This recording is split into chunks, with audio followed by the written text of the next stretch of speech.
What's up, ladies and gentlemen, I'm Aaron Nix. This is the Wrestle YouTube channel, and this is WWE Smackdown in 3 minutes. And this is a big one because it was in Madison Square Garden. Let's get the counter on the screen and let's get cracking. Smackdown opens the way it should with Roman Reigns, the tribal chief. He comes out, he's obnoxious, he's got the bloodline with him. By the way, those bloodline tees are so pang. And then he's interrupted, not by Finn Balor, who will face at Extreme Rules, but by Brock fucking Lesnar. Huge moment. Paul Heyman is incredible in this segment. Some of the best mic work I've seen in recent memory. He's brilliant, he looks terrified, he's asking Brock why he's here. Brock Lesnar's amazing as well, gets on the mic and says, why didn't you tell him that I was going to be at SummerSlam? And he's like, I didn't know that, oh my god. And he just plays the shit-eating heel magnificently.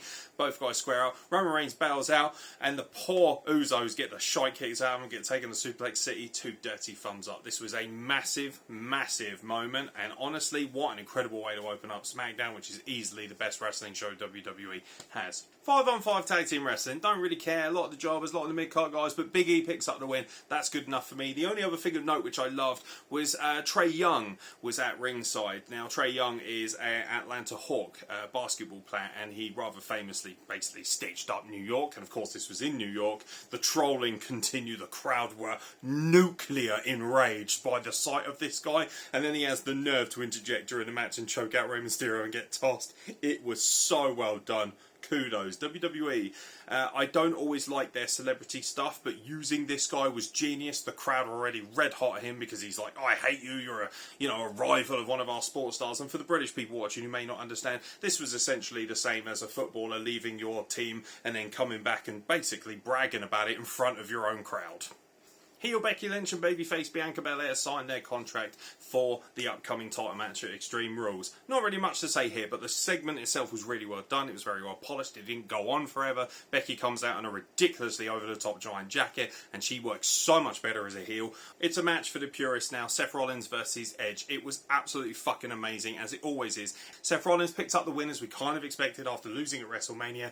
Hits him with that vaunted curb stomp, and they do a massive injury angle, and they made this feel fairly legit, even though we all know it was a massive work, with Edge being stretched out with a neck brace and that, because it's well documented about his genuine neck injury. So everything worked well, it flowed well, and the match itself was fucking fantastic.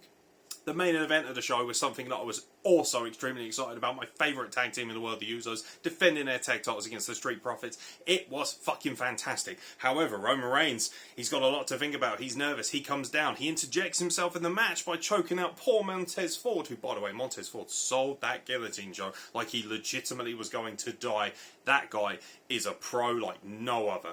Awesome match, great dynamics, great heel interactions. If you're going to have a DQ finish, it was fantastic. And then, just to send the crowd home extremely happy, as if they haven't been spoiled all night, here comes Demon Finn Balor.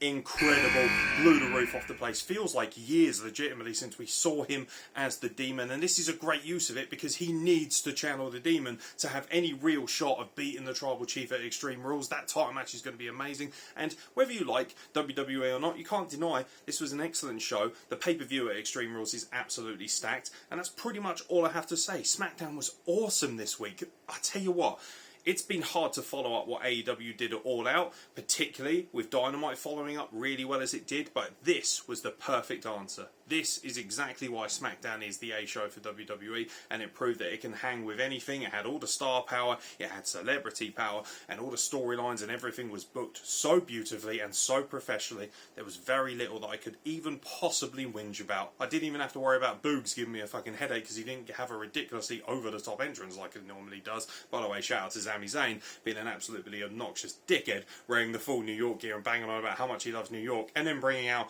arguably one of the most hated sports stars to face their own crowd. Brilliant stuff. Loved the entire show. Thought it was excellent. I definitely think you should check this out. This is definitely one of the best SmackDowns I've seen. I think that opening segment arguably might be one of the best opening segments to a SmackDown I've seen in probably 10 years. I truly, truly believe that. I've been Aaron Nix. Thank you very much for watching, and we'll catch you very soon for more content from the Wrestle Plug.